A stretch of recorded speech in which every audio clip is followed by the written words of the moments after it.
এই হাত দিয়ে মানুষের উপকার করুন, এমন কিছু করুন যাতে মানুষের উপকার আসে।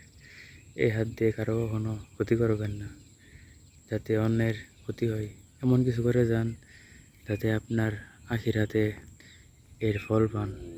আপনি যখন মারা যাবেন তখন যাতে এই উপকারের একটা অংশ আপনার কবরে একটা ওসিলার মাধ্যম হয়ে আপনাকে কবরে আযাব যখন হবে তখন আপনাকে এই উপকার আপনাকে ওসিলা হয়ে দাঁড়ায় এবং আপনাকে মাফ করে। এই দুনিয়া না, এই দুনিয়া ছেড়ে একদিন আপনাকে আমাকে চলে যেতে হবে। তাই আসুন মানুষের উপকারে উপকৃত হই, এবং তার যদি করতে না পারি কারো ক্ষতি নয়, অন্যের দুঃখে দুঃখী হই, অন্যের সুখে সুখী হই। হিংসা নয়, বিদ্বেষ নয়। যদি হিংসা করেন তাহলে এটাও একটা গুনাহ। এটা থেকে বেঁচে থাকুন। আমিন।